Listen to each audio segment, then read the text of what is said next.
لا احصی ثناء علیک انت کما اثنیت علی نفسک، میرے مولا تیری حمد و ثنا کوئی بیان نہیں کر سکتا، تیری شان کے لائق اگر کوئی تیری تعریف کر سکتا ہے تو میرے مولا تو خود ہی کر سکتا ہے، تیرے سوا تیری شان کے لائق تیری تعریف کوئی بیان نہیں کر سکتا۔ حضرت عائشہ کہتی ہیں کہ رسول اللہ صلی اللہ علیہ وآلہ وسلم صبح تک اس رات آپ عبادت میں مصروف رہے، اور میں نے کہا یا رسول اللہ صلی اللہ علیہ وسلم، اللہ نے آپ کو تو جنتی بنا دیا ہے، پھر آپ کیوں اتنی عبادت کرتے ہیں کہ آپ کے مبارک پاؤں جو ہیں وہ سوج جاتے ہیں اور آپ کے مبارک پاؤں تھک جاتے ہیں؟ جب اللہ نے بخش دیا ہے، آپ کہتی ہیں میں ساتھ حضور کے پاؤں دبا رہی تھی اور ساتھ ہی عرض کر رہی تھی جب اللہ نے آپ کو جنتی بنا دیا ہے، بلکہ آپ کے صدقے آپ کے اگلوں پچھلوں کے بھی اللہ نے گناہ معاف کر دیے ہیں۔ اللہ قرآن میں فرماتا ہے نا، لِيَغْفِرَ لَكَ اللَّهُ مَا تَقَدَّمَ مِن ذَنبِكَ وَمَا تَأَخَّرَ۔ کچھ اندھے لوگوں نے یہ ترجمہ کیا کہ معاذ اللہ فرما رہا ہے محبوب میں نے آپ کے اگلے اور پچھلے گناہ معاف کر دیے، نبی تو ہوتا ہی معصوم ہے، نبی کے کون سے گناہ ہیں؟ اللہ اکبر، اللہ یہ فرما رہا ہے اے میرے محبوب لِيَغْفِرَ لَكَ اللَّهُ مَا تَقَدَّمَ مِن ذَنبِكَ وَمَا تَأَخَّرَ، تاکہ اللہ آپ کے اگلوں اور آپ کے پچھلوں یعنی آپ کے امتی جو آ چکے ہیں اور جو بعد میں آئیں گے، آپ کے صدقے سے اللہ ان کے گناہ معاف فرمائے گا۔ تو بات تو ہو رہی ہے امتیوں کی، تو حضرت عائشہ کہتی ہیں جب اللہ نے آپ کے صدقے آپ کے اگلوں پچھلوں کے گناہ معاف کر دیے ہیں، پھر آپ اتنی عبادت کیوں کرتے ہیں کہ آپ کے پاؤں سوج گئے ہیں؟ میرے آقا صلی اللہ تعالیٰ علیہ وآلہ وسلم نے ارشاد فرمایا عائشہ اللہ نے بڑا کرم فرمایا ہے۔ حضور کا جملہ سننا، میرے حضور فرمانے لگے کیا میں اللہ کا شکر گزار بندہ نہ بنوں؟ اس نے اتنا کرم کیا ہے، میرے صدقے میرے ماننے والوں کے گناہ معاف کر دی ہیں، تو کیا میں اللہ کا شکر گزار بندہ نہ بنوں؟ پھر آگے میرے آقا صلی اللہ تعالیٰ علیہ وآلہ وسلم نے ارشاد فرمایا عائشہ کیا تمہیں پتہ ہے کہ یہ رات کون سی ہے؟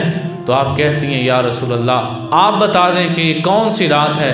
میرے حضور نے فرمایا یہ وہ رات ہے جس میں سال بھر میں پیدا ہونے والے ہر بچے کا نام لکھ دیا جاتا ہے اور ہر مرنے والے کا نام بھی لکھ دیا جاتا ہے، اور اسی رات مخلوق کا رزق تقسیم ہوتا ہے، اور اسی رات ان کے اعمال اٹھائے جاتے ہیں کہ کیا کیا کام یہ کرتے رہے ہیں، وہ اسی رات کو اٹھائے جاتے ہیں۔ تو میں نے عرض کی یا رسول اللہ صلی اللہ علیہ وآلہ وسلم کیا کوئی شخص ایسا نہیں ہے کہ اللہ کی رحمت کے بغیر جنت میں داخل ہو؟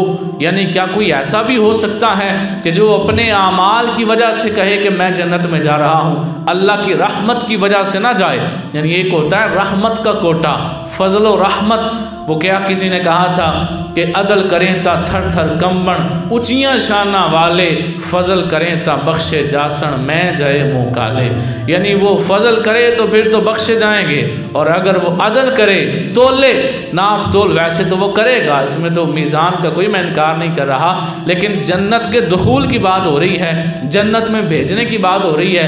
حضرت عائشہ نے پوچھا یا رسول اللہ صلی اللہ علیہ وآلہ وسلم کیا کوئی بندہ ایسا بھی ہے جو اللہ کے فضل کے بغیر، اللہ کی رحمت کے بغیر جنت میں داخل ہوگا؟ میرے آقا صلی اللہ تعالیٰ علیہ وآلہ وسلم نے فرمایا نا، اللہ کی جنت میں اس کی رحمت کے سوا کوئی بھی داخل نہیں ہو سکتا ہے، جو جائے گا اللہ کی رحمت کے سبب جائے گا۔ اور پھر آخر میں یہ جو میں نے آخری جملہ بتایا، یہ جو سرکار صلی اللہ علیہ وسلم کی دعا کا آخری حصہ تھا، دوسری روایت میں کیا ہے کہ میرے آقا صلی اللہ تعالیٰ علیہ وآلہ وسلم نے یہ دعا مانگی جو بھی میں نے آپ کے سامنے دعا پڑھی ہے، چلے میں دوبارہ پڑھ دیتا ہوں جو دوسری روایت کے حوالے سے ہے۔ دوسری روایت میں ہے کہ آپ نے کہا یا اللہ میں تیرے عذاب سے تیری عفو اور بخشش کی پناہ میں آتا ہوں، عفو کہتے ہیں معاف کر دینا، میں تیرے قہر سے تیری رضا کی پناہ میں آتا ہوں، تجھ سے ہی پناہ چاہتا ہوں، تیری ذات بزرگ ہے، میں تیرے شایان شان ثنا بیان نہیں کر سکتا، تو آپ ہی اپنی ثنا بیان کر سکتا ہے اور کوئی نہیں کر سکتا، تیری شان جیسی ہے وہ صرف تو ہی بیان کر سکتا ہے اور کوئی نہیں کر سکتا۔ تو حضرت عائشہ کہتی ہیں میں نے رسول اللہ صلی اللہ علیہ وآلہ وسلم نے مجھ سے پوچھا کہ کیا تم نے دعا کے یہ الفاظ یاد کر لیے ہیں؟ میں نے کہا جی یا رسول اللہ میں نے یہ الفاظ یاد کر لیے ہیں۔ تو میرے حضور نے فرمایا، یہ اس سے اگلی روایت ہے، میرے آقا فرمانے لگے یہ جو الفاظ میں نے کہے ہیں نا، یہ میں نے اپنے پاس سے نہیں کہے، حضرت جبرائیل نے آ کے مجھے کہا تھا کہ یا محبوب سجدے میں یہ الفاظ ادا کریں، اللہ بڑا ہی کرم فرمائے گا۔ تو پتہ چلا حضور نے پھر بتایا اور فرمایا، حکم دیا عائشہ یہ خود بھی یاد کر لو اور اوروں کو بھی سکھاؤ، کیونکہ یہ دعا کوئی عام نہیں ہے، اس دعا کو سکھانے کے لیے حضرت جبرائیل تشریف لائے تھے۔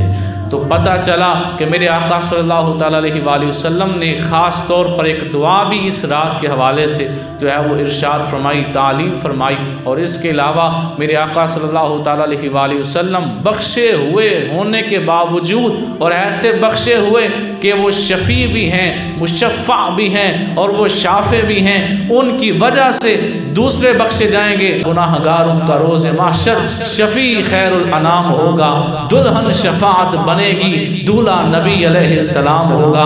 ادھر وہ گرتوں کو تھام لیں گے، ادھر وہ پیاسوں کو جام دیں گے۔ عزیز اکلوتا جیسے ماں کو نبی کو اپنا غلام ہوگا۔ جکن کلا پتر اماں نو پیارا ہوتا ہے نا، کلا پتر اکلوتا جیسے ماں کو پیارا ہوتا ہے، عزیز اکلوتا جیسے ماں کو نبی کو اپنا غلام ہوگا۔ حضور ایسے ہیں کہ ان کی وجہ سے دوسرے جنت میں جائیں گے۔ اس سب کے باوجود میرے حضور شب برات کو شب بیداری اتنی کرتے ہیں کہ حضرت عائشہ فرماتی ہیں حضور کے مبارک قدم متورم ہو جاتے ہیں اور میں پھر دباتی ہوں حضور صلی اللہ علیہ وسلم کے مبارک قدموں کو۔ تو میرے محبوب امت کو بتا رہے تھے میں جنتی ہونے کے باوجود، اور جنتی ایسا کہ میری وجہ سے دوسرے جنت میں جائیں گے، پھر بھی اس رات کو عبادت کر رہا ہوں۔ امتیوں سوچو پھر تمہیں اس رات کی کتنی قدر کرنی چاہیے۔ اس رات کا خاص طور پر جیسے کہ میرے آقا صلی اللہ تعالیٰ علیہ وآلہ وسلم نے ارشاد فرمایا کہ اللہ تبارک و تعالیٰ اپنی شان کے مطابق آسمانی دنیا پہ نزول فرماتا ہے، اور اللہ فرماتا ہے کوئی بخشش مانگنے والا، ہے کوئی مجھ سے رزق مانگنے والا۔ تو یہ ایک ایسی عظیم رات آ رہی ہے کہ جو لوگ دنیا سے چلے گئے ہیں، آج اگر ان کی قبروں پہ جا کے پوچھیں کہ بتاؤ شب برات تمہارے مطابق کیسی ہے، تو وہ بول سکتے ہوں، تم تک آواز پہنچا سکتے ہوں، بولتے تو وہ ہیں لیکن ہمارے تک آواز نہیں پہنچتی۔ اگر وہ تمہیں سمجھا سکتے ہوں تو وہ تمہیں سمجھائیں کہ کاش آخری جو شب برات ہماری زندگی میں آئی تھی ہم اسی کو جا کے عبادت کر لیتے، اللہ ہمارے پچھلے گناہ بھی معاف کر دیتا۔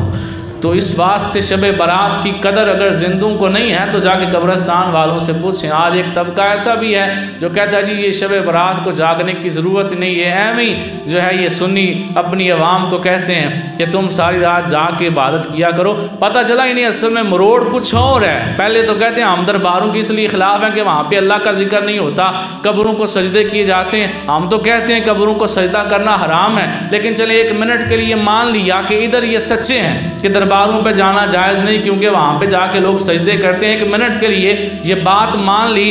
اب بتائیں شب برات کو سجدہ کس کو کیا جاتا ہے؟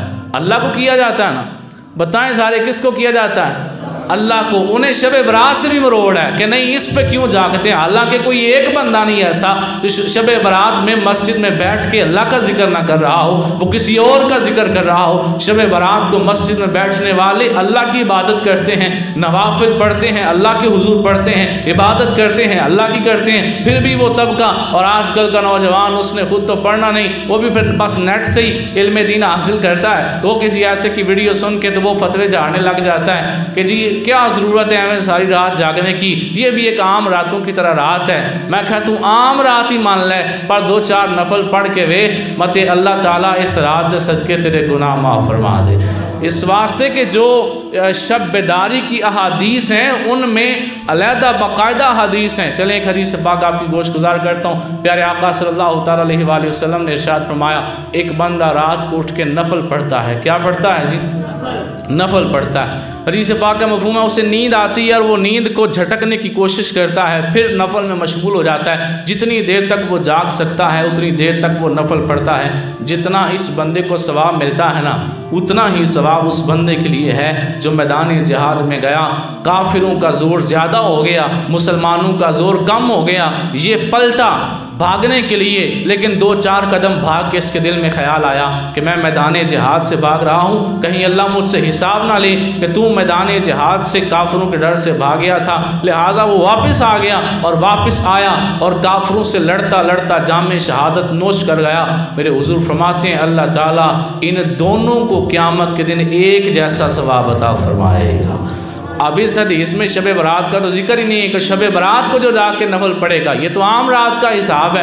تو میں کہتا ہوں اگر تو اس شب برات کو عظیم رات نہیں مانتا، ہم تو مانتے ہیں، اگر تو نہیں مانتا پھر بھی 2-4 نفل پڑھ لے، اللہ تجھے پھر بھی ثواب عطا فرما دے گا۔ اس واسطے جو رات آ رہی ہے اس کی قدر کرنی ہے، ہم نے کریں گے انشاءاللہ۔